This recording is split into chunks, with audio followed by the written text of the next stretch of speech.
Hello and thanks for checking out the Fastest Four this week. I'm Scott Inman. As we celebrate Thanksgiving and the official beginning of the holiday season, many of us will celebrate with turkey on the table. And I always get a kick out of the presidential turkey pardoning that occurs just before Thanksgiving. If you're unfamiliar with it, there is a ceremony on the White House lawn to officially let one lucky bird off the hook, sparing his life for another year.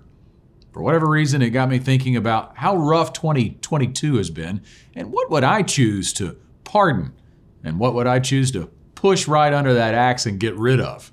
Well, the first one would be easy. No pardon for inflation. This has been the root cause of the market turmoil this year. It began running at 40-year highs in 2021 and has showed little sign of easing all through this year. But October inflation data did come in a little cooler than expected, giving the markets optimism that the worst inflation is behind us. It's not likely that we will put inflation to the axe in 2023, but the experts are beginning to predict that it will drop.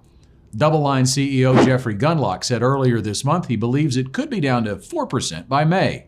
That's still higher than the Fed target rate of 2%, but of course it's significantly lower than where we are now, and that could help consumers hold on for a little while longer without the economy slipping into a recession. It could also help the Federal Reserve to slow its pace of interest rate hikes. And that's the second thing that I will not be pardoning at Thanksgiving. The market needs a signal from the Fed soon that the rapid rise in rates, which has decimated bonds and brought the housing market to nearly a complete halt, will soon end.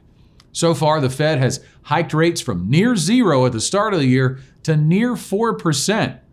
The goal is to get inflation under control, but it also makes it more costly to borrow, which has cratered home sales and could send us into a recession. The Fed wants a so-called soft landing, but if they don't slow the rate hikes down at the right time, they may not get it.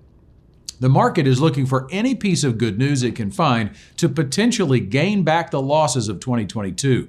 Putting inflation and interest rate hikes under the axe could go a long way toward that. There are two things I would pardon and keep alive for 2023, and those are the U.S. consumer and U.S. companies.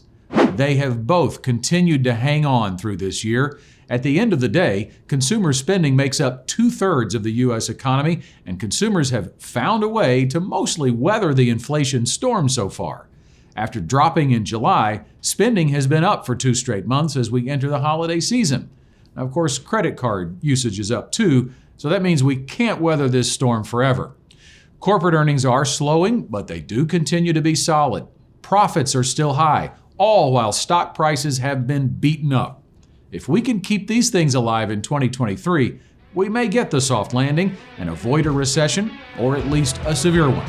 In either case, we have a lot to be thankful for as we celebrate with friends and family. Happy Thanksgiving, and enjoy your non-pardoned turkey.